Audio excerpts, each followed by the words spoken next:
Welcome to you all for this meeting of the Foundation for Science and Technology. Thank you all very much for coming. It's great to have people here meeting in person, but of course, also a warm welcome to our online participants on Zoom, and we will do our best to ensure that our Zoom participants get a fair crack of the whip, and do put, as if you're participating on Zoom, do put in your questions and use the Q&A function, not the chat function.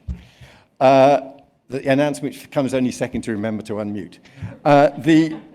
We are very grateful today for sponsorship from AstraZeneca and from Airto. Thank you for your support for this event, which is about the UK innovation strategy. And it's fantastic that the Secretary of State, Kwasi Kwarteng, who of course is extremely busy with a range of issues at the moment, we very much appreciate, Kwasi, your sparing the time to come today. And we'll hear from Kwasi in a moment, and then from our panelists, who I will introduce after Kwasi has spoken. Back in July, he produced the UK's innovation strategy.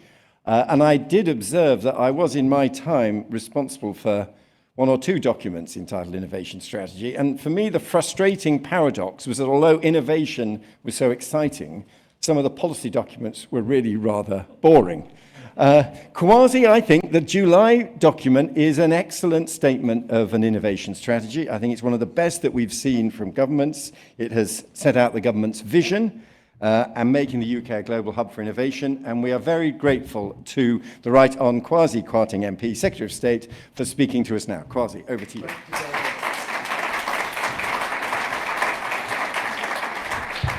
I always get very nervous when, in brilliant British understatement, people say there are a lot of things going on and everyone's laughing.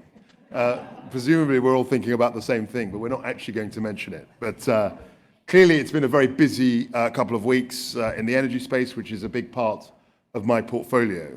But I was absolutely adamant that I was going to make it tonight and see you all in this room, in this venue, because I can't think of a more important thing for the UK to be focusing on as we come out of the global pandemic and seek to build back better in that phrase.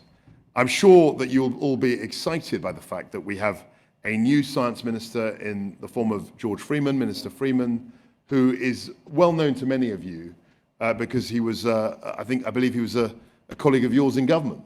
And he was the Life Sciences Minister between 2014 and 2016. So I'm delighted that he's part of the team. And I think it's absolutely fitting and right that we're discussing the innovation strategy here at the Royal Academy of Engineering. Now, I think Lord Willetts was extremely kind about this document. I'm very proud of it. But I'm sure that you will recognize, David, some of your thoughts, because actually David produced an excellent document in 2013 for policy exchange. It wasn't a government document, so it doesn't fall under the umbrella of boring that you described. And actually I remember reading this document and thinking, why can't we as a government actually come out with something as clear and as pithy and as focused in many ways as you're thinking all those years ago, 8 years ago. And I was very, very pleased that we managed to come out with the innovation strategy. And it really follows and flows from a lot of the work that you've done in government and others have done in government over a number of years.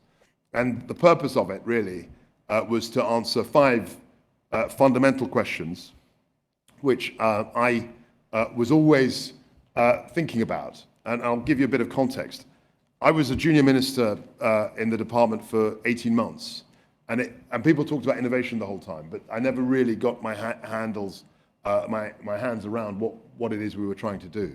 There were some great ministers, a great team, but I did think if I were ever made Secretary of State, I would want to make a more fleshed out statement of what an innovation strategy meant. And I was delighted that the Prime Minister appointed me in January, and literally, and my private secretary, whose nose is deep in the very nice menu you've got, will attest to the fact that actually within, I think it was on my 3rd day, so I was appointed on the Friday, and I said we should have an innovation strategy on the Monday as Secretary of State. And I was particularly pleased because she set a date of the 29th of June, which happened to be her 30th birthday. And I'm disappointed that we didn't manage to get it out by then, but within, I think, 2 or 3 weeks of that, we managed to get this innovation strategy out. So I'm very pleased about that. So the 5 fundamental questions were very simply, what is innovation? What do we mean by it? Why is it good? How do we promote it? Which areas, if any, should we focus our innovation efforts on? And the 5th question was, what does this all mean for Britain in 2035, in the medium term? And I think the document doesn't answer all those questions in a final and utterly comprehensive way, but it does give some interesting answers to those questions. And I've always said these documents are really a starting point. They're not the be-all and end-all. They don't have that sort of religious authority in terms of a scriptural text. They're not designed like that. They're designed to stimulate debate. They're designed to elicit reactions that can improve our efforts. They're a starting point, not an end goal. I think the UK has a very bright future in this area. We have the most unicorns in Europe. We have a huge depth of talent in terms of the science base, in terms of academic research. But actually, in terms of innovation, we do well, but we could do a lot better. And the simplest way, I'm a historian, not a scientist, but the simplest way I think of innovation is, the difference between science and innovation. I think of, Isaac Newton in Lincolnshire watching apples fall, or whatever it was. That to me is science, and coming up with his theory of gravity. That's pure science. An innovation equivalent would be the Wright brothers coming up with an aeroplane. Okay, so they figured out a way. We worked out what gravity was 1665. We figured out a mechanical way how to sort of defy it in about 1903. So that's an example of science and innovation, very crudely, in my mind. But I think what the innovation strategy does is really set out what I call tram lines as to how we want to drive innovation. I think that innovation, as far as my department is concerned, is very connected with net zero in terms of the challenge of decarbonisation. And actually, in the 7 technologies we outline, at least one is very focused on decarbonisation. And as I say, I'm delighted that Indro Mukerjee is in the audience, who is the new chair of Innovate UK, and CEO, and we're very, very pleased that he's on board. We'll also shortly establish a new business innovation forum to galvanise action from the business community, to drive forward the implementation of the strategy, and also to hold the government to account. So it's great that Dr. Hayaatun Sillem, who is also on the panel, has agreed to chair this group. So I'm very, very pleased that that's happened. So in answer to the 5th question, what does this all mean for Britain in the next 10 years, possibly in 2035? I think if we get this right, we can really lead the world in science. I think it'll give a huge amount of credence to the science superpower tag. And I feel that the brains, the talent, the ingenuity, and the kind of commercial ability as well of our people can really lead the way, not only in terms of driving net zero, but also in improving general living standards, not only in the UK, but across the world. It's a great prize, I think, that we're seeking. So thank you all very much.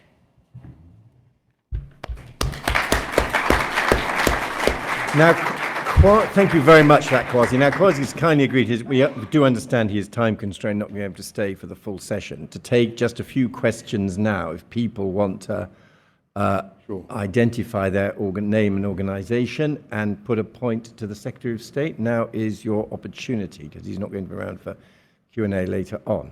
Yes, at the back there.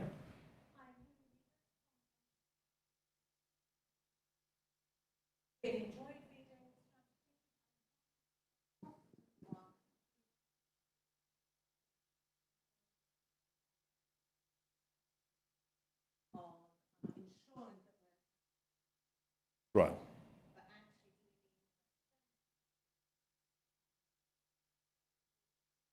I think that's a great question, and that's something which I and the new Secretary of State are very, very focused on. I think the skills agenda perhaps is lagging some of our ambition, not just in innovation, but also in net zero. I mean, that's a fundamental question, and it's something that you should certainly address to me and to him, because skills is one of those things, and you'll remember all these governmental machinery of government changes.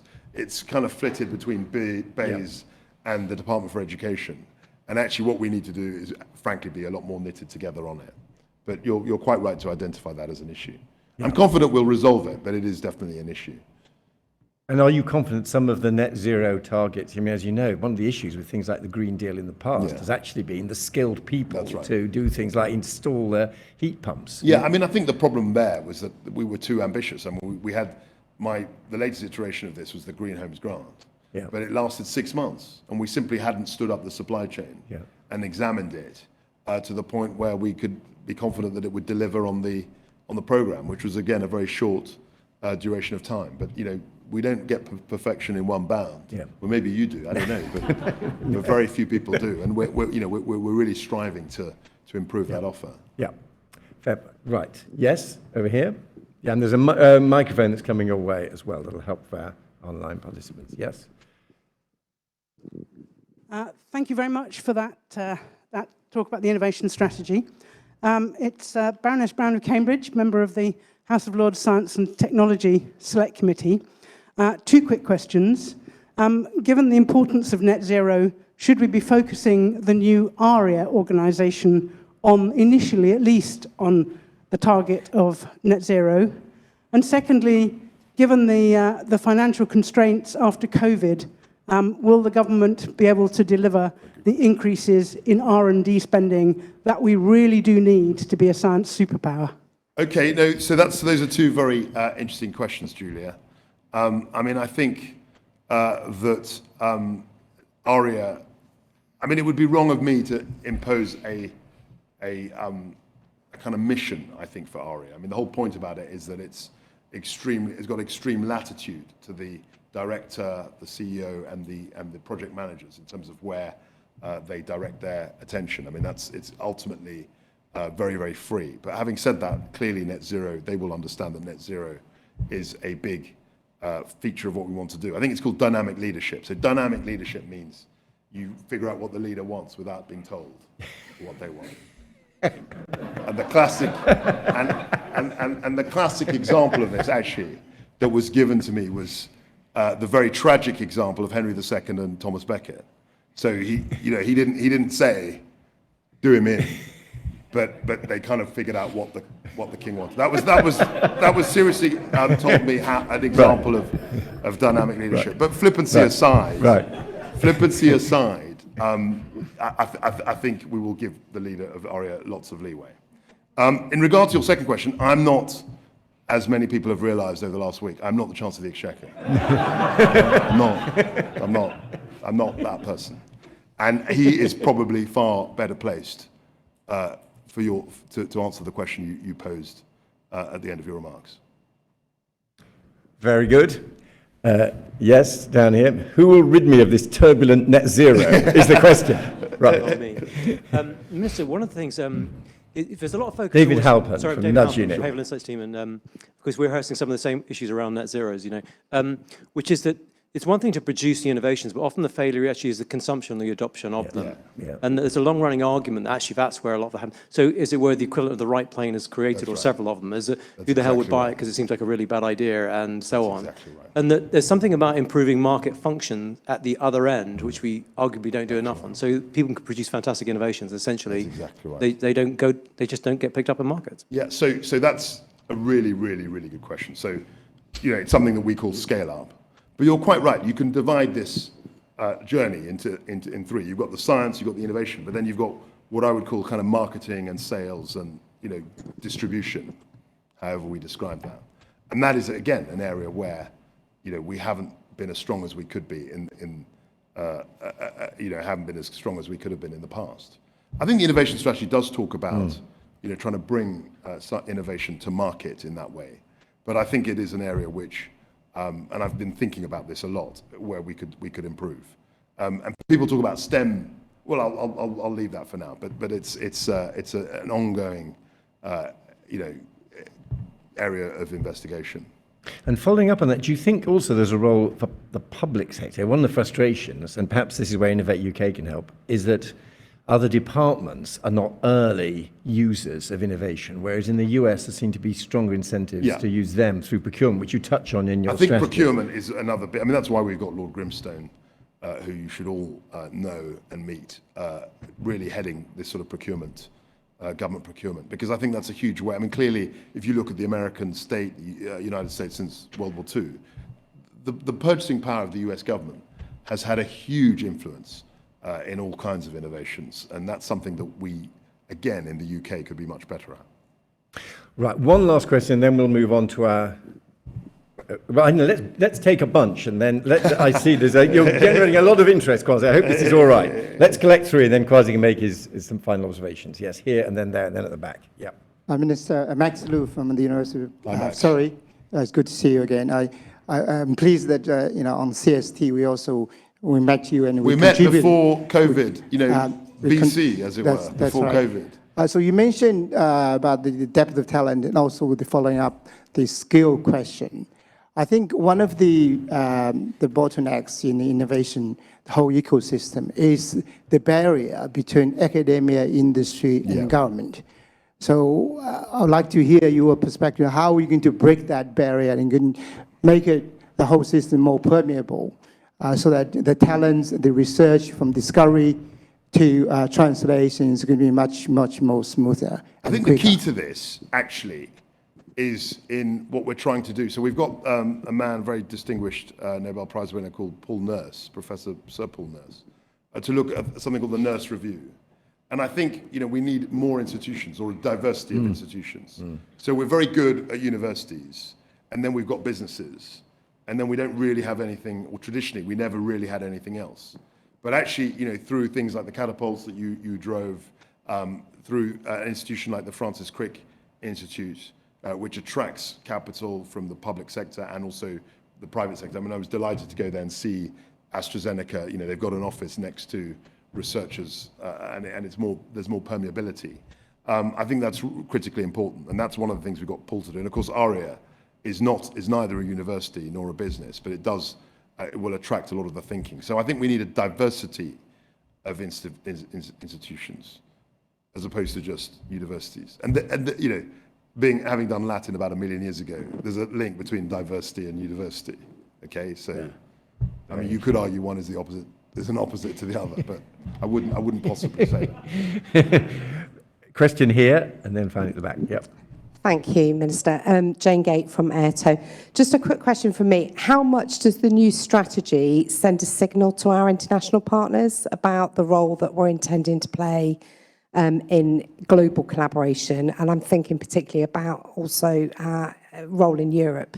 Yeah, look, I think the innovation, and it's not just Europe, I might add. I mean, I've been speaking to ambassadors from around the world, and they've all mentioned the innovation strategy. I mean, it's actually aroused a lot of interest from around the world. I mean, countries that probably aren't at the front of our minds have said through usual channels, that this is a really interesting document. And I think it's a very outward-facing document as well. So I think it's been well received, not just in the UK, but also it's been received with interest, in other countries. Final question at the back. Yeah. Hello, good evening. My name is Sarah Main. I'm the Director of the Campaign for Science and Engineering. Thanks for your remarks. It's a fairly simple question, I think. Just what is the outcome that you would like to see for science research and innovation from the spending review? And I wonder actually if you could share with us how you pitch for that with public and political audiences. So look, I think we've made a very explicit, say two things about that. We've made a very explicit commitment to 22 billion by 2024-25, and that's a pretty clear commitment. And I hope that we stick to that, but let's see what the settlement is. But in terms of the public, I mean, I'm talking about the voting public, the general public, what we used to call the man on the Clapham omnibus, the man or woman, obviously, on the Clapham omnibus. I think there is an intuition that we are kind of quite good at science, They kind of feel that in their bones that that's something that Britain does. And I just saw a picture of Sir Frank Whittle and all his various medals in the room next door, and other great scientists. And I think there's a feeling that we're good at that. That's why I think the Prime Minister's phrase, the science superpower, does have cut through. And actually people saw that in the vaccine, the way the vaccine was developed and the rollout. So I think making the public argument behind this is a lot less challenging than actually finding the money. And that's something which I'm very focused on. So I think that part of our strategy is we've got a great science base that want to be able to develop their ideas.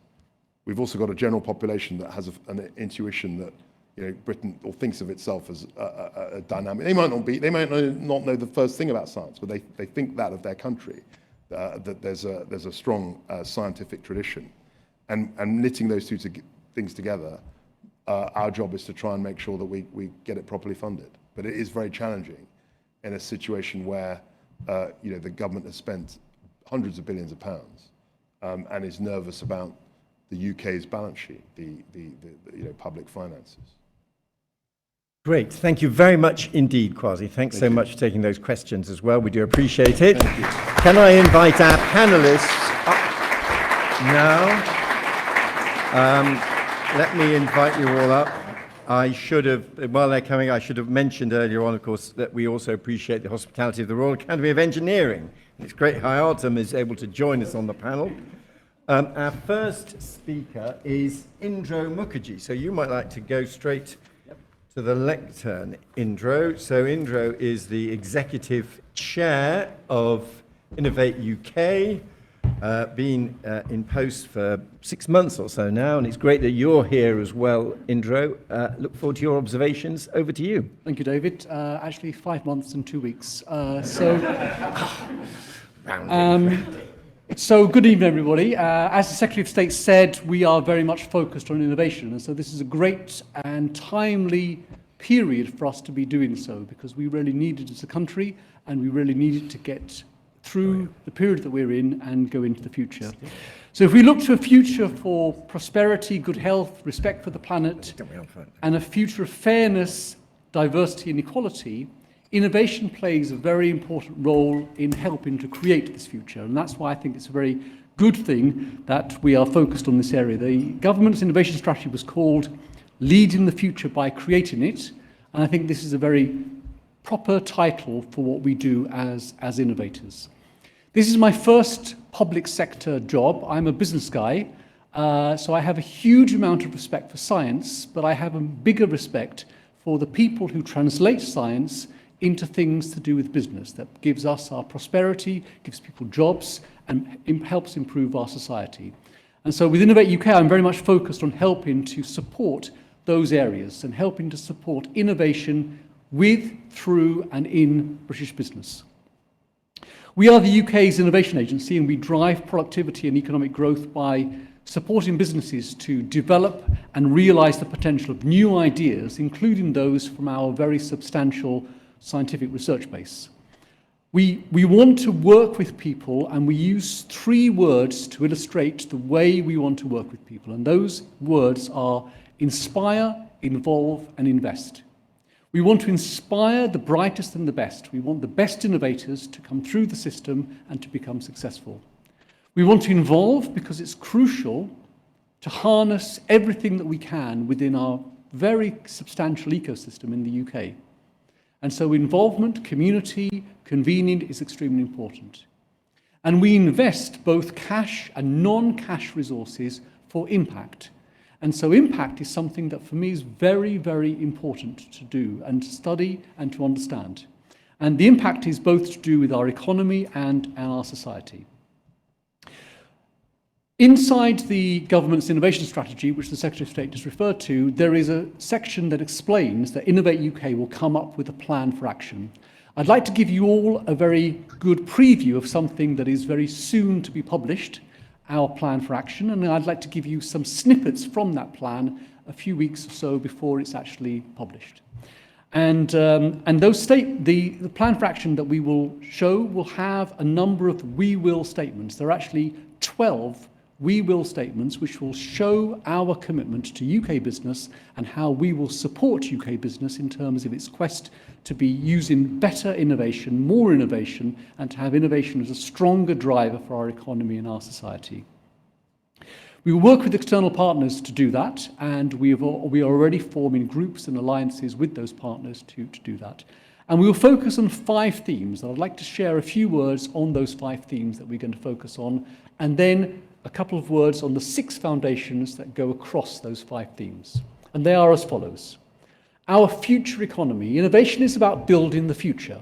So we should be open and aware of new markets, new technologies, new industries for our future. And clearly our future is to do with things that are better for people and things that are better for the planet.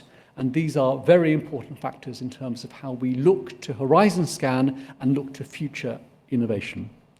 The second theme is growth at scale. As you heard the Secretary of State say, we have a fantastic legacy of science in the UK, and we have many good examples of translation into business. And I'd like to see much more, and our job in Innovate UK is to support much more translation so that businesses can scale and become successful in the UK. And this is a very important factor of it. And in order to do that, we have to recognize beyond the science skills, we need commercial skills. Commercial, sales, marketing, product management.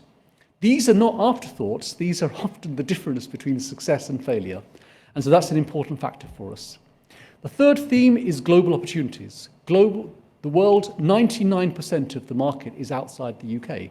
And so we for sure need to focus on our market and to do a better job in terms of that, as you heard, leveraging public-private opportunities for SMEs in particular. But we have a lot that we have to do in terms of export and helping British business to really become successful with exporting and developing businesses from innovative products. We have a very substantial innovation ecosystem in the UK, and so controlling it, I think, is a waste of time. Don't do that. That's a very passé Victorian-style thing to do. So what we should be doing in Innovate UK is providing a platform to convene this ecosystem, to make it into a community, to make it useful by working together as partnerships. So we're very open to working in partnerships, for example, with the British Business Bank, so that we can show business one face, and we can show one face in one holistic system for the UK. And the last point I want to mention as a theme is government levers. We have a lot of opportunities to help connect SMEs in particular with government usage of technology through multiple areas and multiple bodies and multiple groups and multiple departments. And I think that's an opportunity, I think, for both sides for the UK. The 6 areas that we would brace as a foundation are the research strengths that we have in the UK, which are significant. Design, which is often an under-considered aspect of innovation.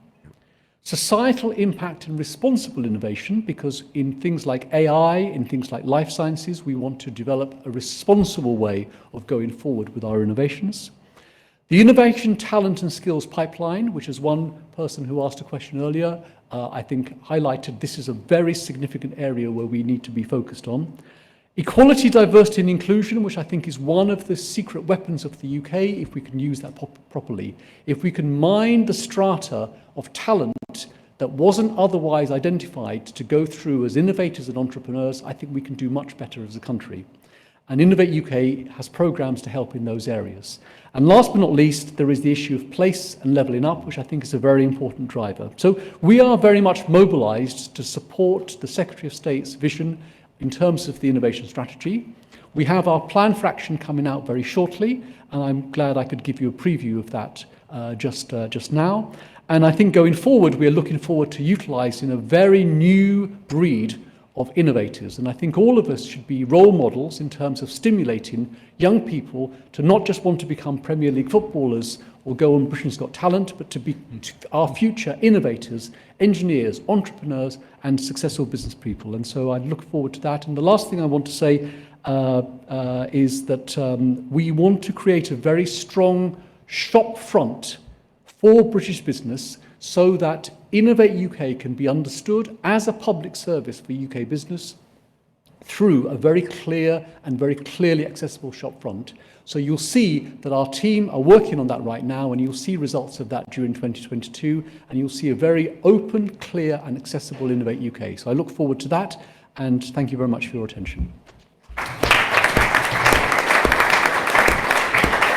Thank you very much, and thanks for that preview of an exciting document to come, which we look forward to. Let's now hear from Dr. Hayaatun Sillem, who of course is our host here this evening as CEO of the Royal Academy of Engineering. And as you heard from Kwasi, she's played an important role, including having chaired the UK government's Innovation Expert Group. Over to you, Hayaatun. Thank you. I think I'm going to have to do something about that picture. Lockdown hasn't been kind to me. But good evening, everyone. Delighted to be participating in this meeting. Each of us will have our own sense of why the innovation strategy matters. And for me, it's about the opportunity and the imperative to capture more UK value from the fantastic insights that come out of our research base and indeed the global stock of knowledge. In other words, making sure that our strengths in research, of which we are rightly proud, actually translate into benefits that people experience across all parts of the UK and UK society.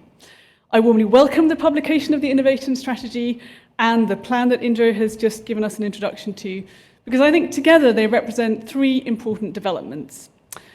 Firstly, a specific and emphatic focus on innovation within government.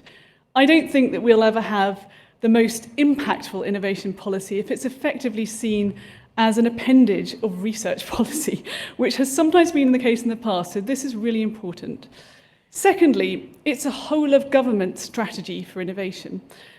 A myriad of policies influence our innovation performance, and with all due respect to the wonderful documents produced in David's time, I think this is the first UK strategy that takes a systems view of innovation.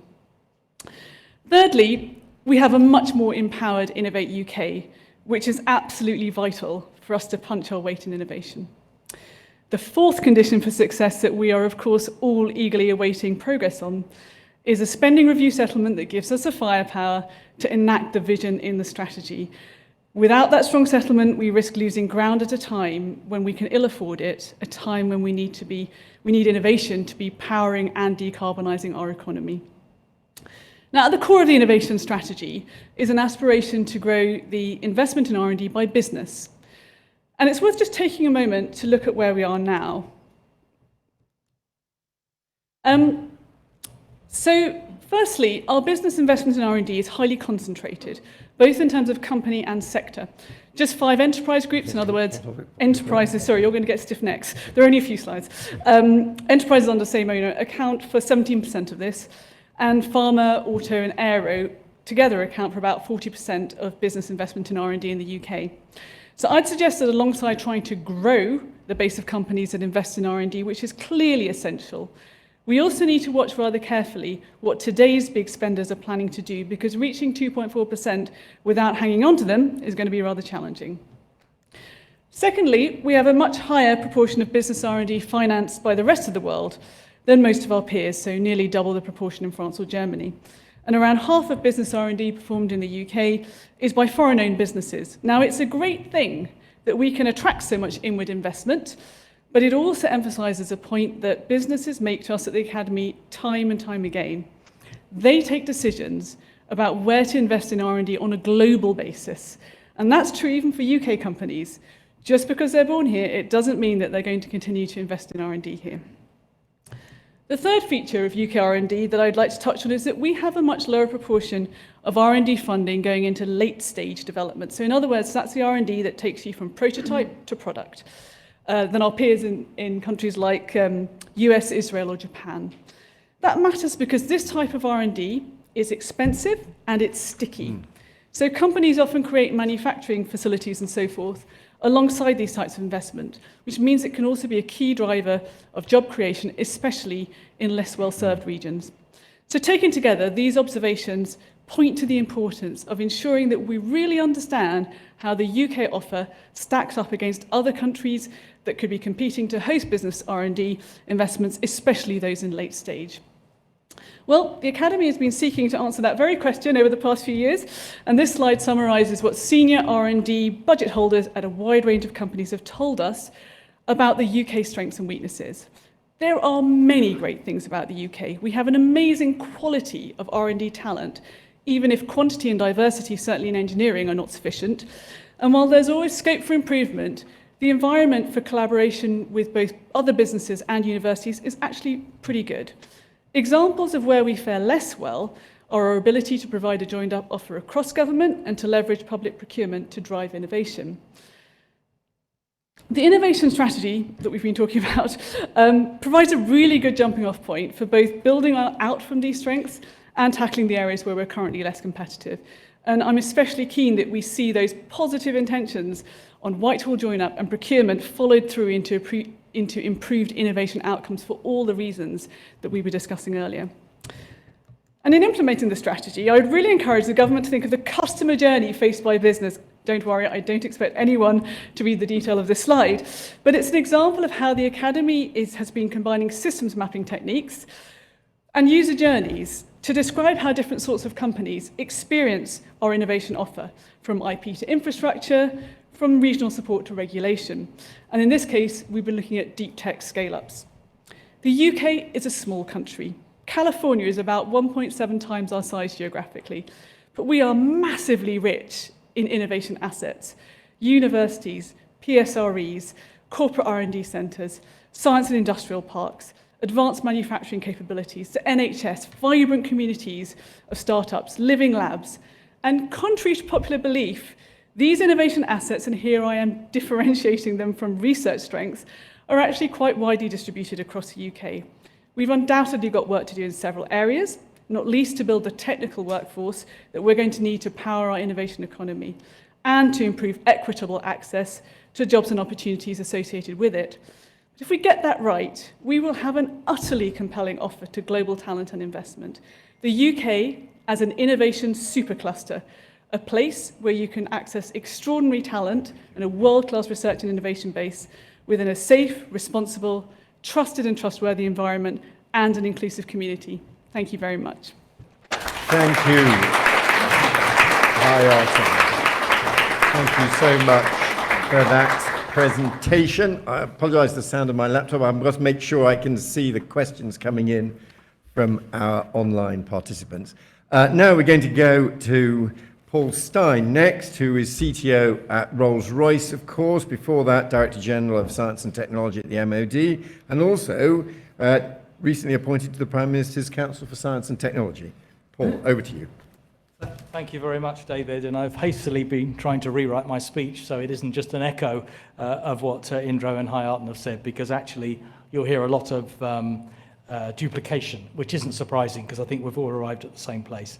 The innovation strategy is clearly hugely important because it provides the structure and the convening force for the innovation ecosystem. I think that was Indro's language. I completely agree with that. And our need to drive to 2.4% of GDP being spent on R&D has got to be a sterling effort by business, because it's business actually where we're falling behind hugely compared with our international competitors. Again, echoing back to Hayaatun's chart. So I thought I'd just pick three elements out of the innovation perspective that we have as a company. And I've been using those to sort of cross-check with the innovation strategy, whether it echoes back those elements.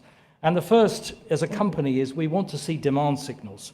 We're not going to invest in R&D unless someone's going to buy it at the end of the day. Now, many are market-driven. So many in the business-to-consumer space isn't government intervention. It's things that companies make and that we all want to buy or think we want to buy.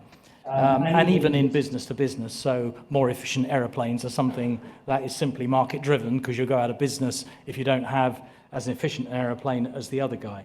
But many are driven by changes in regulation.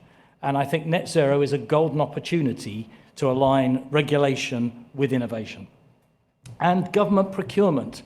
I think we're in danger almost of underestimating the role of government procurement. But if I'm to be slightly contentious, I'd say that the MOD has had a few years of slightly losing the plot. Maybe it's come back again recently. Because it's not just there to procure things for our armed forces, it's also there to stimulate innovation. And the multiplicative effect that you get by investing in these high-risk, high-payoff ventures is very large. So delighted that we've swung the other way with programs like Tempest and other things. And many of these demand signals arrived at by industry and government working together on a common agenda, so the legislative framework and the innovation ecosystem work hand in glove. The second, again, you've heard from Indro and Hayaatun, investment in early stage and in growth funding investment. It's very important that we see these innovative industries through to volume, to manufacture, and that scaling and the technology involved in scaling has to be as precious in innovation as the fundamental science that sometimes goes into the start of the pipeline. More co-investment as well. So government, industry, and patient capital working together towards a common goal to invest in our innovation ecosystem. And we have to work those up and down the supply chains as well. There's no point in just making fantastic tier 1, tier 2 suppliers and then having supply chains which are not agile enough and don't invest enough. And then people, again, as previous speakers have said, and I completely endorse the point that Indro made about it's not just technical skills, it's business skills. We need more entrepreneurs. We find it so hard to get people who understand the language of business and also understand the language of innovation. And whilst we've got some fantastic scientists and some fantastic engineers, combining those skills with understanding business is so important. But technical skills are also in short supply, and we have to get ahead of the curve in our skills base, particularly battery technology, battery chemistry, electrical skills, where we're way behind the curve, and I think you can definitely compare and contrast, for example, with Germany. And the cultural side, again, I think as Max alluded to in his question earlier, getting academia and industry and government to be more permeable. We're unusually stovepiped in the UK. Careers tend to follow either a government line, an academic line, or an industry line. And it's rare that people cross boundaries. That has to change because understanding the needs of each of those three lines is so important. And then we have to have some underpinning, so infrastructure. And I think we have to point to one or two successes. Take the high-value manufacturing catapult in the UK. Those are actually looked upon by other nations, as a North Star. We've had inwards missions from Brazil, from France, from everywhere, asking us about our high-value manufacturing catapults and why they're so good. Well, they are good because they're a convening force for very leading-edge manufacturing technology, bringing together small companies, medium companies, and large companies. Agility in our supply chains. Every time we invest in innovation, we have to view it as investing down the supply chain stack, not just in small companies, not just in big companies, but in the whole ecosystem. Science base has been mentioned many times, and obviously we have a world-class science base and just need to do better and better at pulling that through into products. The regulatory framework sometimes means convening internationally. And one example I'll give is sustainable aviation fuels. Sustainable aviation fuels to decarbonize aviation are not a natural market force because they're more expensive than digging fossils out the ground. So you have to produce a forcing function. But because it's such an international industry, unless all countries go in lockstep, then no one's going to jump first. So that's another example of international regulation producing innovation. And then clarity of vision, where the government leads. And I must again applaud the Prime Minister's 10-point plan for decarbonisation because it has provided some focus and clarity for innovation, which is so important. Anyway, apologies if I've duplicated some of the comments made by former colleagues, but in some ways that's not surprising. We're delighted the innovation strategy has been published. As Kwasi said, perhaps it's a first step, but it's a pretty good first step. Thank you. Thank you very much.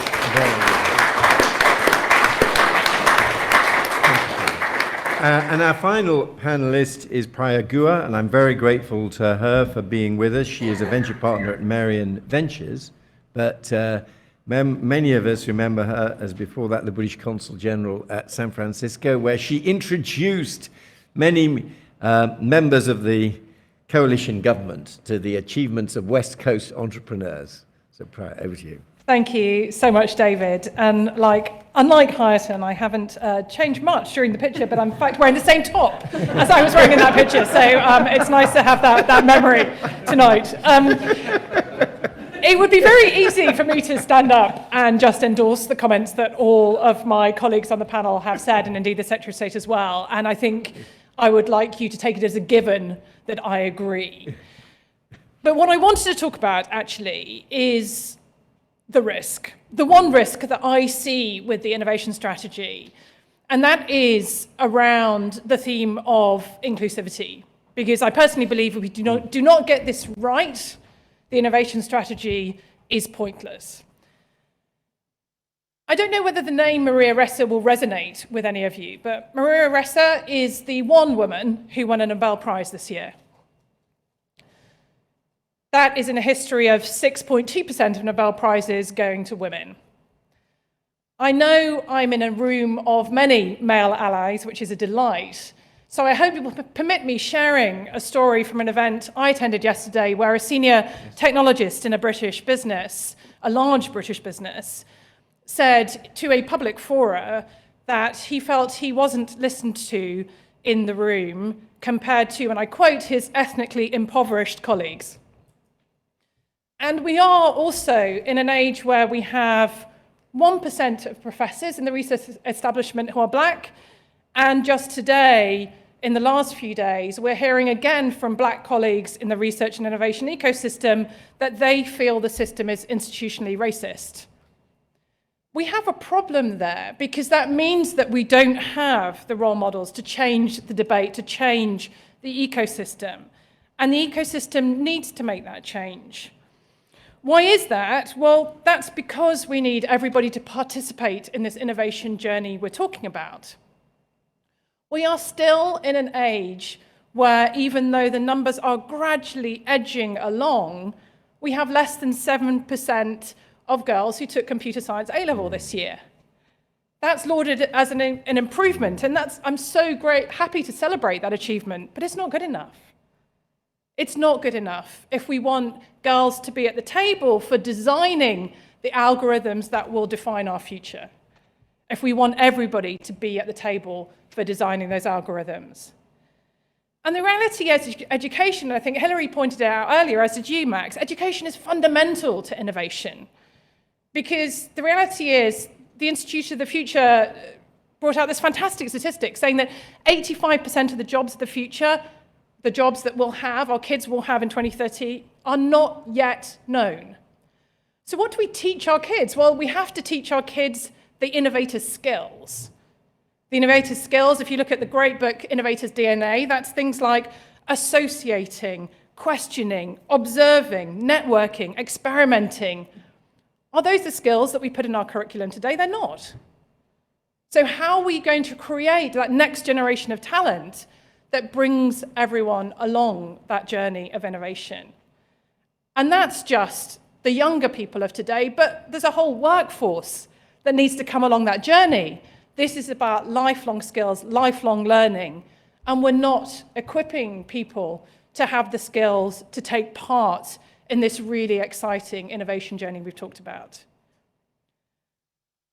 I don't know if all of you know this, but one of the really shocking statistics for me around the COVID pandemic was that 1.5 million households did not have internet access during the pandemic. 20% of kids did not have access to a device to home learn during the pandemic.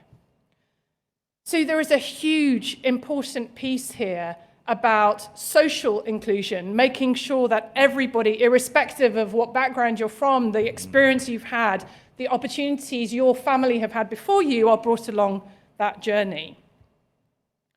And this is where I think we have another huge risk, which is that as lovely as it is to talk in the hallowed walls of the Royal Academy of Engineering about a subject like the innovation strategy needs to mean something to everybody in the UK.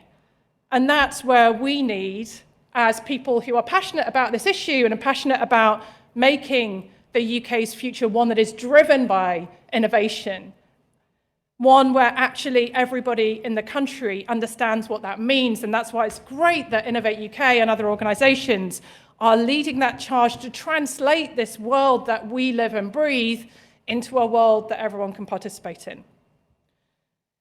If we look at this, these are huge risks. A risk of not having enough representation of the table, a risk of this being a workforce that is not equipped to deliver all the really exciting things that we talked about, and also the risk that this becomes an echo chamber conversation that people like us talk about and believe resonates with the broader world. But in the spirit of turning risks into opportunities, for me, this is the opportunity of the innovation strategy. We have a strategy that can actually bring the people along with them. We have a strategy that can mean something to everybody in the UK. And if we have and seize that opportunity to ensure that everybody is at that table in the design of that innovation, in the development of that innovation, in the scaling of that innovation, I do firmly believe that we will not only be able to seize the economic advantage that innovation will bring, but actually make the societal changes that will define the future. Thank you.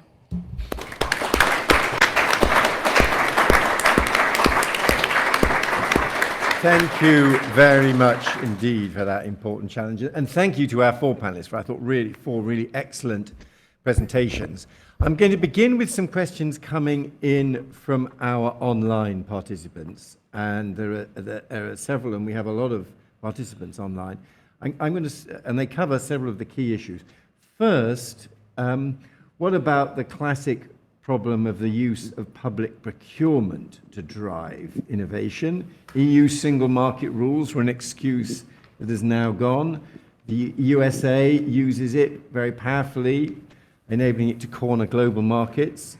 That's a question that's come in.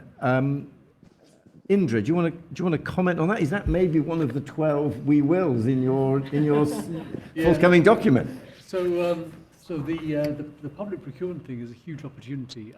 One of the things that we need to do a better job on both sides is to understand that big companies, big organizations and small organizations work in completely different ways. And it's very frustrating when you're an SME to try and understand your roots through very complicated and sometimes entirely illogical systems and structures.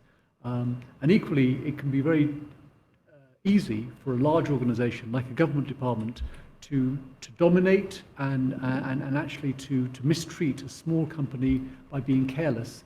And I think that there's room for better understanding and education on both sides. And so one of the things that we're working on is how to bring that system better together, how to connect it better, and how to enable it to work better.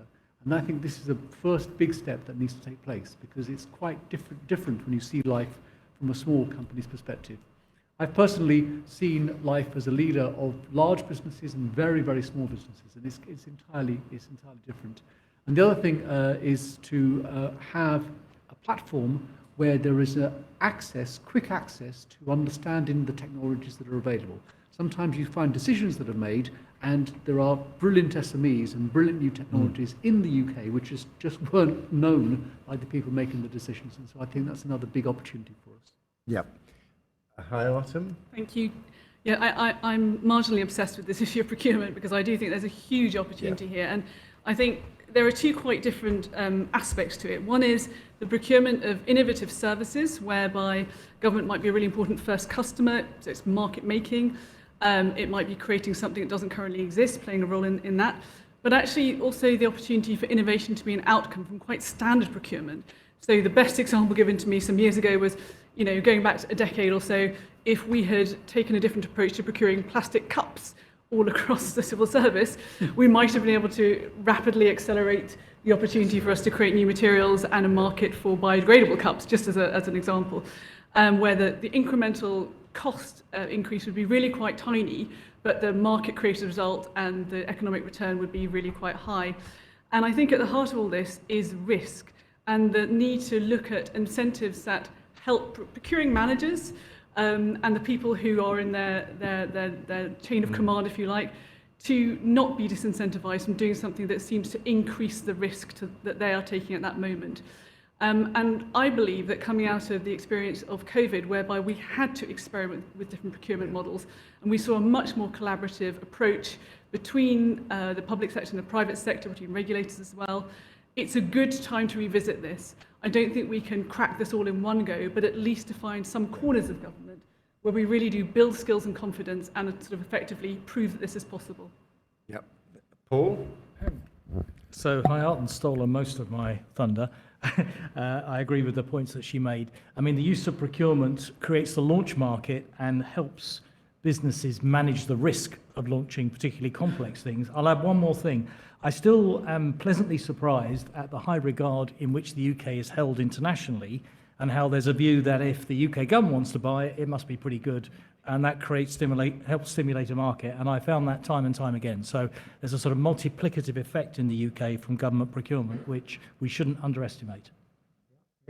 Just a really small point to add to those, which is that I think there's also an opportunity around alternative ways of thinking and working, where government can actually lead.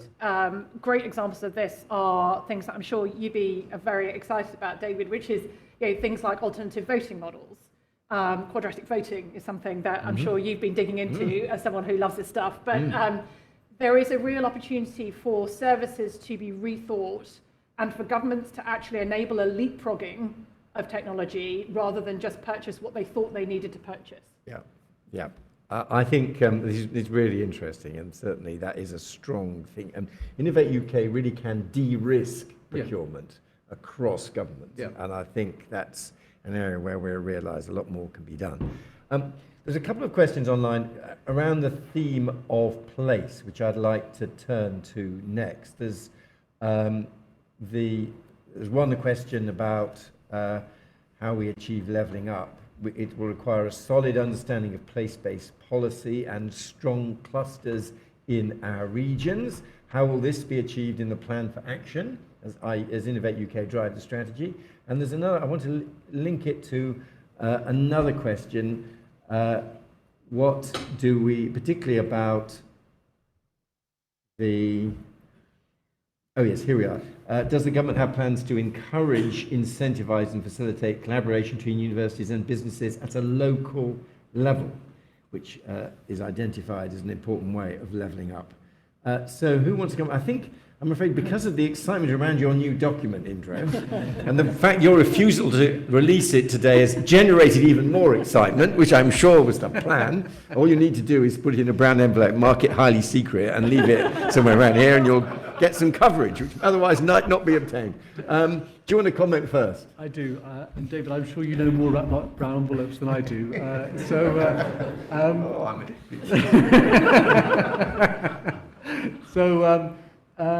On place, I do think that's a really big issue. Innovate UK is very well represented across the UK, and our deployment of support is very well distributed. So it's not just Golden Triangle in the slightest, it's very much all over. And so I think that what we're going to move to is regional strategies and stories, and look at clusters of areas and clusters of activity that will focus on regions. And we're looking forward to the outcome of the spending review, clearly, because then we'll understand what kind of bandwidth that we have. And I think this is going to be very much part and parcel of the way we take our support to British business, and we will be focusing on geography and place as very much one significant part of that. If I may add, David, on the subject of levelling up, I don't know what that means, because I know what place means because it's a geographical definition. I don't know what levelling up means because everyone uses the term in a different way. And so since I was asked to go first, I would like to fully endorse Priya's point from earlier. So if we are going to be a science and innovation superpower, we should be looking to level up opportunity through the diversity, inclusion and equality that you spoke about, Priya, in your brilliant presentation. And I think I'd also like to start with inspiration to get people to go in that direction. So perhaps if our Prime Minister would not just explain that we want to be a science and innovation superpower to the paywalled readers of the Daily Telegraph, but instead talk to kids. We need to get our kids, our young people, excited about this journey. And this, I think, is a very important thing. And so for me, levelling up is ultimately about societal improvement and access to everybody, of which I think place is a very important part. Yeah, the panelists mustn't feel obliged for all of them to comment on every question, because I've got a pile here. That's but fine. Did anybody feel moved? Yes? It's a very quick and hopefully small reflection, which is just that this is very important domestically. It's also very, very important internationally. So I spent a lot of time in my previous role when I was Consul General in San Francisco trying to explain the benefits of the whole of the UK to inward investors. And it is very hard to do that if every part of the UK is claiming they do everything really well, because everyone knows that's not the case. Actually being able to have these very particular technological strengths that we can shout about with evidence underneath it is an incredibly powerful motivator for companies to invest in those regions. Very good. I'm only if I'm I can. Oh, you're looking so all right then. Hayaatun and then Paul, and then we'll have one. Then we'll have one more online question, which I've lined up, and then we will turn to participants here in the hall. So Hayaatun and then Paul. Okay, I'll be quick. So two quick points, if I can smuggle them in. Firstly, I don't know if any of you have heard of Festival UK 2022. It's about to be relaunched as something else. I happen to be on the board of it. I'll declare an interest. But this is a £120 million STEAM engagement initiative. It's going to be a festival of all things science, technology, engineering, innovation, but with a huge amount of arts and cultural curation behind it. And it's very, very rare we get something like this, 10 projects across all parts of the UK. And I think it really speaks to the points that Indro and Priya have made so articulately around connecting people in different parts of the UK, particularly young people, to the excitement and the creativity associated with STEM. So that was the first point I wanted to make. And the second point was that I do really think this visualization of the UK as an innovation supercluster is worth holding in our minds, and it applies to the way we market ourselves as well globally. But you know, there is so much innovation strength around the UK that we don't celebrate adequately. I only discovered Motorsport Valley because I did this commission with Lewis Hamilton. I didn't know anything about it. It's extraordinary, and you look back at the history of that, and it grew out of, Second World War history of airfields being in the Thames Valley, and those skills that grew up in that area became immediately transferable when post-Second World War, there were other economies starting to be born, and motorsport there now thrives. It's a global centre of excellence in motorsport. Something like 80% of the motorsport engineers globally are based there. And we don't tell these stories enough, and it's an example of where there are all sorts of opportunities that aren't sufficiently well known about. There's a lot we can capitalise on. Yep. Paul? I was going to make a very simple point, and that's that net zero and levelling up go hand in hand, because nuclear power, sustainable fuels plants, wind, hyperscale battery factories are not in Silicon Roundabout. So it's something to consider when we are supporting our innovation behind net zero. Yeah, very good point. I'm going to take one more question on the Q&A function here, and do keep on adding them online. There's a lot of rich material coming in online. And this is the following question. Given a desire to increase permeability between academia, government and business, what disincentives do the panel think are inhibiting that, and what actions would they suggest to incentivize it? Hayaatun, over to you. You've chaired so many expert panels, you must have the answer off pat. Well, there is a surprising amount of good practice already out there in increasing the permeability between industry and academia. And if people want to scale it up, the Royal Academy of Engineering is very happy to do more of these exercises. We send people in all directions, and it's all around marvellous. I think, if I'm really honest, there is a cultural problem that we face in the UK, which is that we do not value industrial experience equally with academic experience. I'm sorry to be so direct about it. But you look at countries like Germany or Singapore, or even the US, where actually it's a hallmark of your excellence. Certainly in engineering, you're not in any way disadvantaged. On the contrary, you are considered to be more impactful, more excellent if you have spent time in industry. So I think there is a cultural issue over how we value different sorts of expertise. But I also think that we have got some arbitrary barriers. So, for example, I would love to, in the bureaucracy review that Professor Tickell is doing at the moment, for us to look at whether there are conditions in our grant agreements that really need to be there. So, for example, in areas like AI and machine learning, you really want to be able to have your university professors holding joint appointments in industry if you want them to be able to be remunerated adequately and to hold on to sufficient academic expertise. Are we artificially placing barriers in the terms and conditions that don't need to be there. So I'll stop at that point. Yeah. Well, Paul, yeah, I mean, you're at the front line of all this with Rolls-Royce. Paul, give us your... Well, and on a very personal level, I joined the MOD for 3 years, and I was delighted to work in the MOD for 3 years, but trying to escape again back to industry was bordering on the impossible. Quite literally every barrier you could imagine was put in my way of escaping. And I compare and contrast... What were the barriers? Business appointments process, which means that we have a view in the UK that once you're a civil servant, you're always a civil servant, and trying to get through the business appointments process to get back to industry almost lost me my job at Rolls-Royce. So that has to change. Now, compare and contrast with the American system of congressional appointees. Congressional appointees are welcomed in from industry, take sort of 2-star, 3-star roles across US government for the period of administration, return back again afterwards, and now government and industry understand each other so much better. Why can't we use that as a role model in the UK? That would be my challenge. And do you want to just add, also there's this issue of the sort of academic CV and the fear that if an academic does a stint in Rolls-Royce, and let's face it, you may also legitimately want the research to be confidential. How does that play into people who wish to go back to academia after working in business? Well, again, I think I'd just like to compare and contrast with Germany, where our business in Germany, we've got 12,000 people in Germany. A lot of the staff are academics who move from academia into industry, back to academia. There's hardly any of that in the UK. But the net result in Germany is just an understanding of the problems of business. So you find academia working on the kind of real challenges business has, like quality and reliability, not just on fundamental science. So we've just got to learn from other nations. Other nations just do it better. Well, what do you think the barriers are? Partly cultural, partly that, I'll ask Max a question. How many vice chancellors come from industry, Max, across the UK economy? Not many. You'll have to tell me who they are.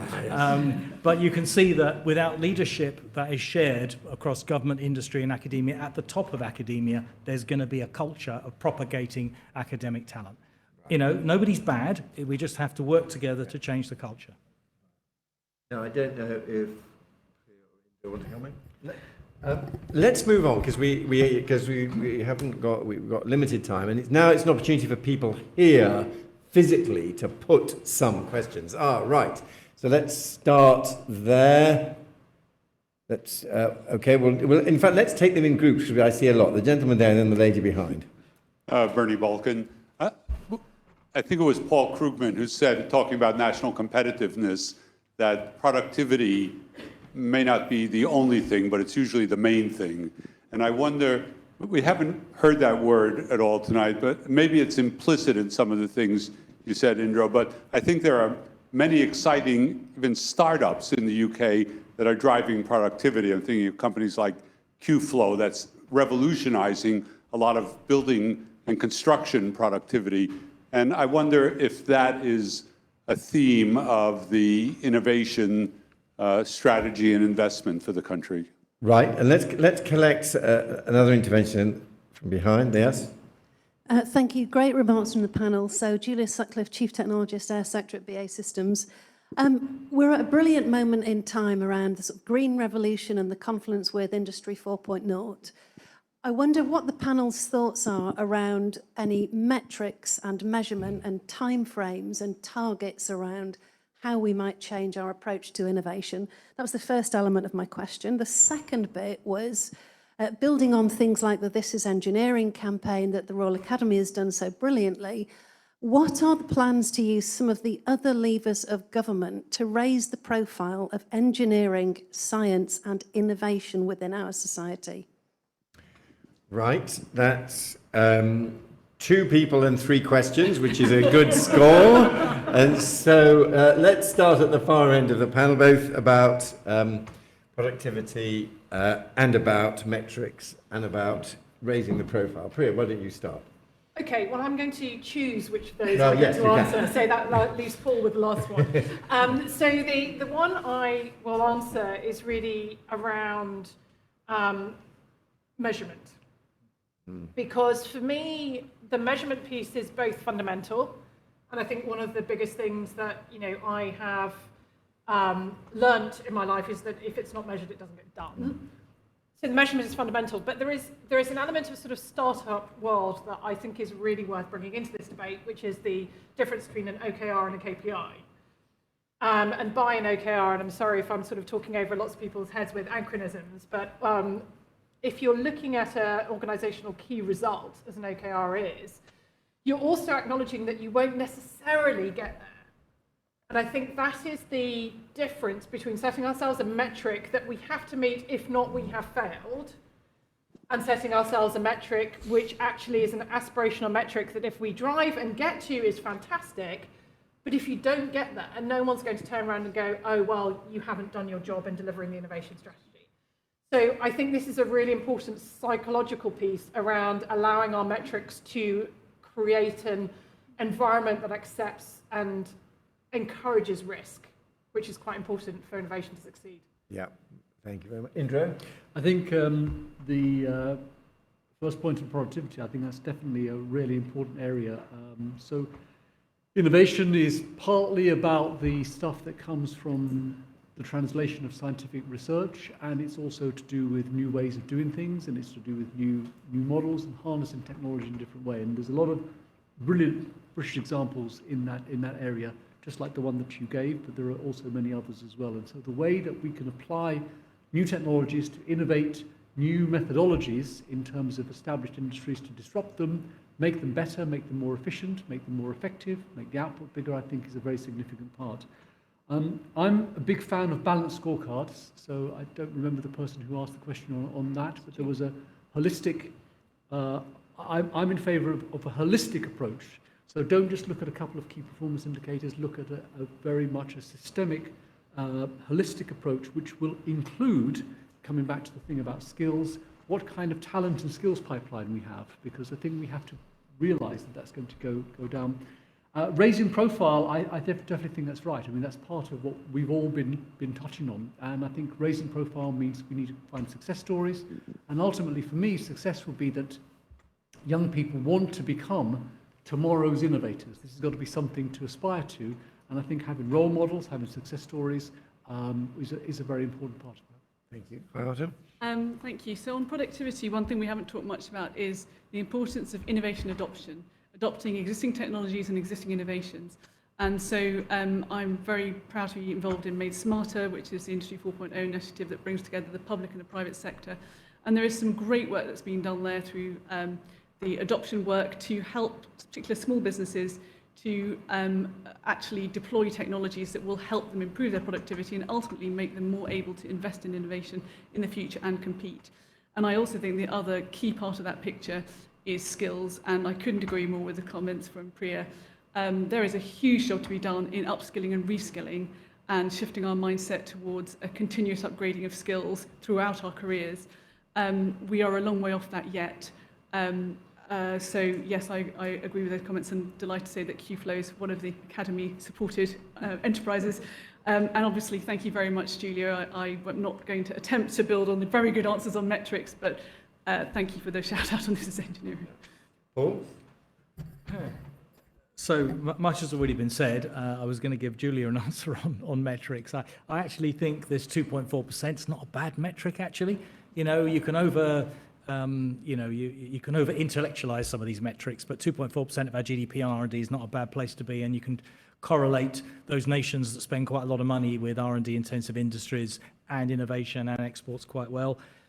If you want some secondary measures, I think innovation-led exports, again, is a measure that you're able to export and impact another nation, whether it be services or goods, and D&I targets, to follow on from Priya's point. I just think we just need to, I completely agree, Priya, with everything you said, create a more inclusive innovation workforce, and we should be completely religious in our application of D&I targets and the action plan to do something about them if they're not good enough. Very good. Now let's collect another round of questions from here. Right, we have a lot. So let's start on this side with let's start there, yes, and then move forwards. Yes, there we are. I think there's about 3 or 4 in a cluster there. Yep. Hi, Stephen Blythe from Harvard University. I, having been in academia on both sides of the pond and in industry on both sides of the pond, I totally agree with this, that there's a cultural barrier in the UK about the permeability between academia, industry, and actually state government as well as federal government. You've mentioned this, I think this idea of increasing permeability is a fantastic theme. What does the panel think about ways to shift the culture that is in the UK? Yep. And then, yes, the lady there, yep, at the far end of that row, and then the gentleman in front of her, yes. Evening, Caroline Pritchard from the National Measurement Lab. My question is around sort of the diversity of the institutes that we do have in the UK. We've obviously spoken a lot about academia, we've spoken a lot about business, but there are a lot of institutes that sit in that middle space. We've mentioned the catapults already today. I think Hayaatun touched on PSREs and national laboratories. Without wanting to further make that space more complex, particularly for businesses who want to be able to sort of access and gain help with technologies to further innovate, how do we ensure that there's visibility of that complex space without thoroughly confusing everybody? Right, yes, and then the gentleman in front. I'm going to turn to you first, Paul. Thank you, Lord Willetts. So Andy Sellers from the Compound Semiconductor Applications Catapult. My question relates to innovative startups being acquired at an early stage. There's quite a lot of evidence that the UK generates a lot of startups, but they're then acquired by international companies, and we then lose the value because we're just not retaining them we're just not retaining them long enough.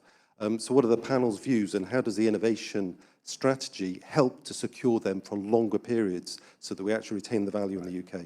Thank you. Yes, very good. And the lady in front, yep. Hi, also speaking as somebody who's been in academia and industry on both sides of the pond, I think building on what Priya said, we need to look at the risk and turn it into opportunity, and actually dealing with some of the barriers. And so what do the panel think we can do about actually looking outside of the UK and making changes here? Because we can blame it on culture, but we all know if we drive culture, we can change it quickly. And what do you think the barriers are from your experience? Well, personally, I took a 50% pay cut to come back to academia. Perhaps that was crazy, and I've just learned that's career suicide in the UK. I mean, in the US... It's not just culture, is it, after all? But if, at the moment I'm working on how do you value or how do you decide who becomes a professor? And in the institution, I'm from the University of Sheffield, we currently don't have anything about innovation, and we have the ARMC in our doorstep as part of our university. And so I look at around the UK, how many universities actually have that, whereas in the US, I could go into the NSF for 3 years and go back. So, I mean, I think there's something about driving that culture change, and the way you do it is with metrics, with things that are then valued. Right. Paul, do you want to, especially that sort of first and final the culture. First of all, delighted that we've got a couple of examples, counter examples of people moving between academia and industry. Look, we can make turbine blades operate at 2000 Kelvin, but changing a culture, is really hard. And I think changing a culture involves behaviours at the top and at the bottom. Perhaps I can just give you a couple of examples rather than a magic bullet. At the top, I've already mentioned it earlier, I think bringing into the civil service at senior levels across many government departments, people from academia and industry, perhaps on a sort of, short-term contract or for the life of administration, I think would change the culture quite a lot. There's some examples of people that have done that, like Sarah Mumby in BASE, for example, who might be here. She came in from McKinsey and is doing a great job. We just need many more sort of examples like that, and we need to create a forcing function. And then at the low level, I think there's many schemes we can put in place, involving putting academics into industry for periods of time, academics into government, and vice versa. I think there's many simple schemes that could start creating goodness and understanding in the culture, and I'm hoping that we don't have to do too much to make that sort of goodness spread. But perhaps that's putting hope before experience, but good point. Yep. Yeah, thank you. Just to pick up on that, I think we kind of have to separate out this challenge of culture into two parts. One is, for me, about storytelling, and I don't think that we are sufficiently honest about how research results in benefits to people's lives. And so we often have a huge amount of admiration for sort of the lone genius figure or the scientist who's associated with a breakthrough. We do not talk about the reality of how that then gets converted into some kind of product that's tested, that's scaled up, manufactured, delivered to people where they actually feel a benefit from it. And that has an impact on how we value industry as well.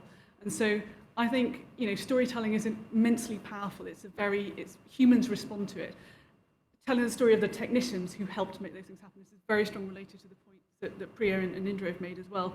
So shining a light on the people who have done this, prove it's possible, show that they're happy, they're successful, but also get better at that narrative. But then on the other hand, I think we need to be clear that there are concrete barriers that we can do something about. So yes, moving people between those two worlds, the more you do it, the more possible it seems and the more the culture shifts.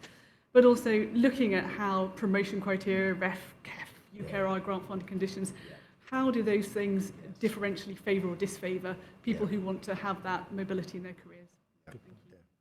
Indro? So I've not been in academia, but I've been in business for a long career and now I'm a public servant, and I can tell you there are some substantial differences between the two. And whether or not it's career suicide or not, it remains to be seen. I have, David, if it's okay with you, a few reactions on there were several questions, yes, and so if I may just touch on some of them. Just one thought, having run businesses also in large multinational organisations, there are in large multinationals dual career ladders between commercial people and technology people, and you could have a kind of comparison between those areas. A lot of large organisations have got the kind of fellow kind of thing. So that's just one thing. Somebody asked about international, and I would like to see much more benchmark in international comparisons and us very much open as a country to looking and comparing ourselves with others. I agree with the person who asked the question about all the many institutions, bodies. That's all relevant to our innovation ecosystem. And so I don't have an answer, but I have an ambition, and I have something that I'm going to be trying, which is the shop front approach. We have to be able to make a shop front where we could harness all of these different organisations, because it's not just one or two, it's many in the UK. And there are brilliant organisations as well. And so my dream is through Innovate UK to be able to create a shop front to be able to harness and showcase all of these. And then just quickly on I think it was Andy's question regarding innovative startups that get acquired. I think this is a really big issue for us as a country. And I think we're sometimes quite torn between leaving a free market to work and having entrepreneurs who work hard, sacrifice a lot, then get the benefit of the financial outcome from whoever it comes, versus losing key technologies from the UK.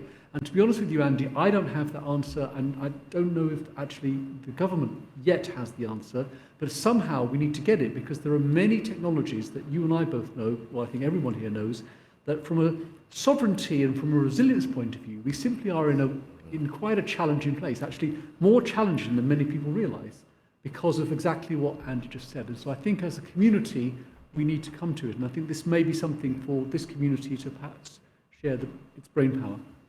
Yeah. So two observations to that wide range of questions. I think the first was just around the measurement for how we recognise academic achievement. I mean, I think to build on Hayaatun's point that actually, if you only measure by publications and grants, surprise, surprise, being in industry is not valued. And just as an aside, I think you would also, if you were able to change those measurements, be able to promote more women through, because actually if women are taking time out to have kids, etc., they're not able to do publications or grants. So, I think there's lots of added benefits from having a different measurement approach there.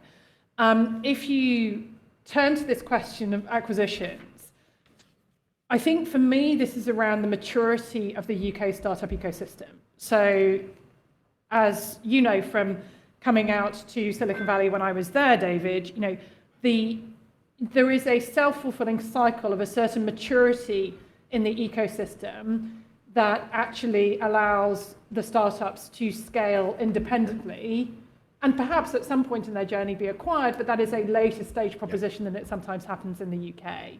So what is really encouraging is that a lot of the tools that are now coming together, whether it's the support from Innovate UK or the interventions that the British Business Bank is making through the Future Fund for breakthrough technologies, you're actually getting a very good scale-up support system in place for startups. And I do believe, I'm very optimistic that that will help us grow startups to scale and then allow them to make that choice within the parameters of national security, etc., but make that choice about whether acquisition is the right route and not be forced into it. Yeah, and I'd just like to add a couple of comments on that. First, on what Priya was just saying, there are now many more instruments than there were. So going back to Andy's question, I mean, the national NSSIF National Security Strategic Investment Fund is a potentially quite a powerful tool, and they are certainly scanning key technologies and have a very helpful list of key technologies on their website, and are willing to make strategic investments in some of those companies, and also a radical shift in our approach to company takeovers through the new legislation on investment management, where I think of the 3,000 or 4,000 takeovers a year in the UK, the estimate is that 1,000 will fall within the scope of this new regulatory power. Well, it doesn't mean that 1,000 will be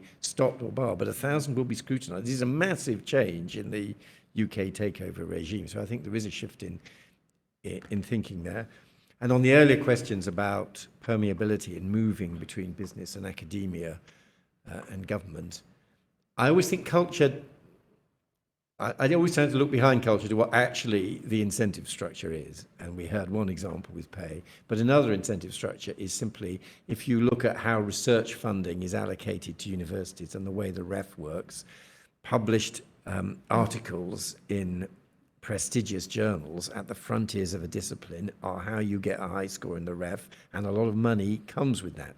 So this is a rational response to a set of incentives designed, including ones designed deliberately as part of public policy and which could be changed. And we might find miraculously that the culture followed the incentives quite rapidly. We'd have to see. Now, I unfortunately opened my mouth with a real expert in the room, and so I'm going to take a final round of interventions, beginning with Graham Reed, who I could see. Keep your hand up, Graham, and we'll get a question from you, and then we'll take a bunch here at the front, but we are getting tight for time. Graham, you're going to correct me. Thank you, David. I just wanted to make an observation about permeability, because there are some domains in which permeability has been so normalized that we take it for granted. If you're a medic, then it is utterly unremarkable to share your time between an academic appointment and a health service appointment and submit a high-performing ref return.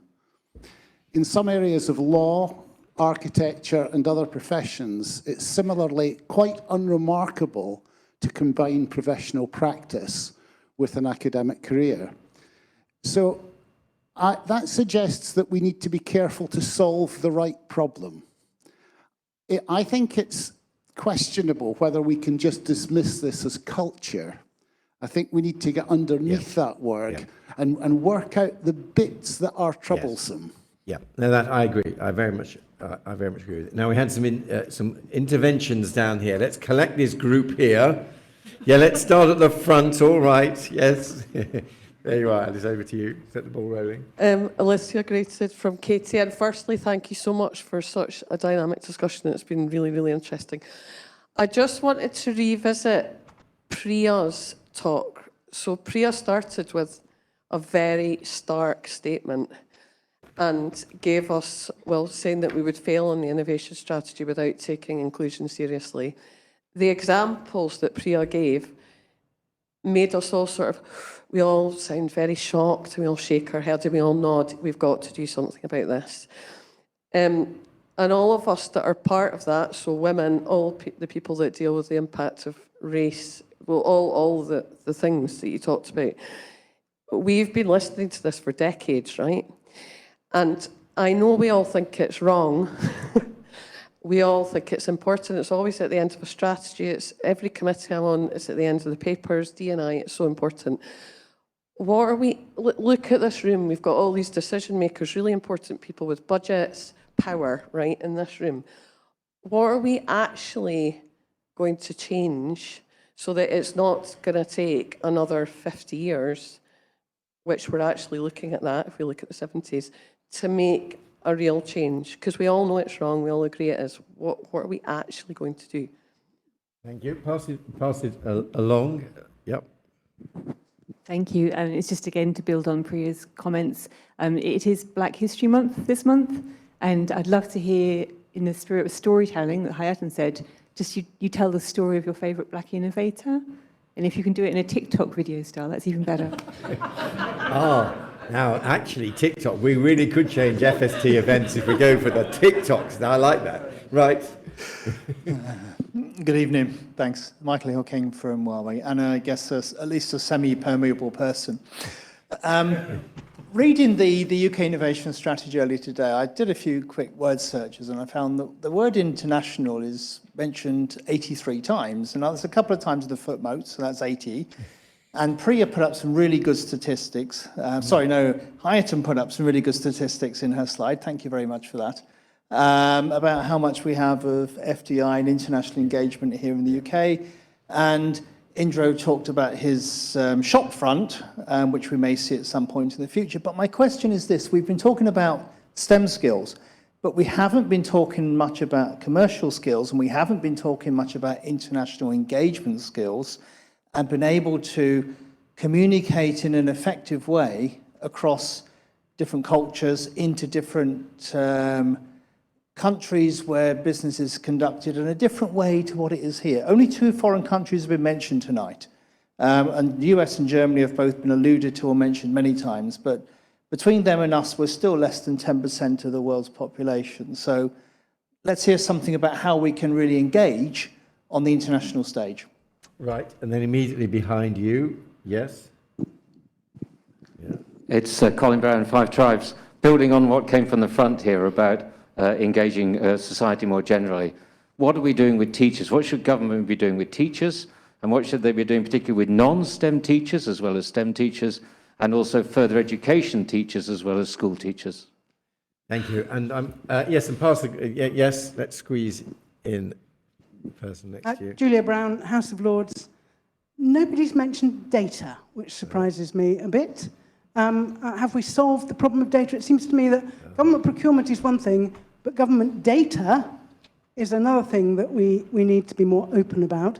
And also, given that so many of the issues we have now, as Hayaatun has highlighted, are systems problems, the electricity system, for example, there's a huge amount of potential innovation in systems, but how do we get a system which has government players, has private companies, has public companies? How do we get a system like that to get people to share their data? And isn't there something key that government needs to be doing in an innovation strategy to enable all sorts of innovation by making much more of this data open access? Very good. Well, what a lot of fascinating points. And I'm now going to ask our panelists, highly selectively, you have the luxury of picking the couple of points that you most wish to make. Let's start with you, Priya. Okay, so unsurprisingly, I'm going to choose the inclusivity points. So what can everyone do about it? I think everybody in this room, as a leader in their own organisation, has an opportunity to really drive change, and I would suggest you do that on a number of fronts. First would be to look at the organisational barriers that you have. Secondly, is to look at the unconscious biases that you and your organisation have, because they will be unconscious. You won't know you have them, but you will have them. We all have them. And that makes a big difference about how we all act. Third, tell stories. We've talked about that quite a lot today. Tell the stories of people who you know who bring an element of difference and a different perspective to the table, irrespective of where they're from, because stories matter, stories create the role models, and stories will inspire people in future generations. And I think the last point I would make is also just listen. Take time to put yourself in someone else's shoes, because when you start doing that, you won't be able to look at some of the comments, as some people have, and about the research culture being institutionally racist, and just completely reject that, because actually, if that's someone's experience, that is their truth, and we need to be able to help change the system. To give you the TikTok answer, if I may, I would actually want to share 3 names, and the 3 names for me are Katherine Johnson, Dorothy Vaughan, and Mary Jackson. And if you don't know those 3 names, they are the 3 African-American women who were featured in a fantastic film called Hidden Figures. They were the mathematicians who basically did the analysis behind John Glenn's space flight. And it is a fantastic film, it's inspirational, and they are exactly the sort of people we should be celebrating in Black History Month. Thank you very much. A fantastic example. Thank you, Priya. Paul. So I'd like to pick Julia's comment about data and system skills, if you don't mind. Yes, I mean, I completely agree. And I think in the area of net zero, it's one of the greatest systems challenges I've seen, and actually one of the most exciting ones, because we're bringing together the investment side, the technology side, the regulation side, the CO2 levels side, and then the emergent behavior side, because as you change the energy system, so you get emergent behavior. And actually seeing that as a complete systems model is the essential pathway to get to net zero by 2050. And it's an area where, to be fair to Bays, I think they're onto it. It's moving ahead. We're getting a fresh look at net zero from a systems perspective. But I agree with you that we need to share data more readily around the sources and the sinks of energy in order to get it right. So I think that's a really good case study in getting it right from a net zero perspective, and I know something you're very close to. And just very briefly on business skills, completely agree with you. When we talk about business skills, I guess I mean understanding the world of business, not just the UK business, and you're perfectly right. The way business is done elsewhere in the world is just different, and you have to know those cultures. Sorry to reuse that word, but that's my point. Thank you. Indro. Thanks. So just to add something to the issue of diversity and inclusion, at a certain point, I don't think we need any more analytics. So as business leaders, as community leaders, as organisation leaders, I don't know how much more we need to be convinced. It's obvious. We just should open our eyes and see. So that's one thing. Another thing is to do with commercial skills, business skills, international skills. You and I could talk about this for the whole day. I've spent most of my career working outside the UK, specifically across a number of Asian countries, backwards and forwards to China and Japan since the 80s. And so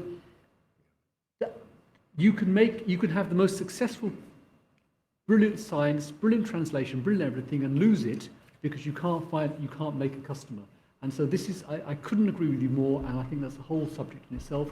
And the person who asked about teachers, I think this is a very underappreciated profession in many ways, and I think the role of teachers is vital.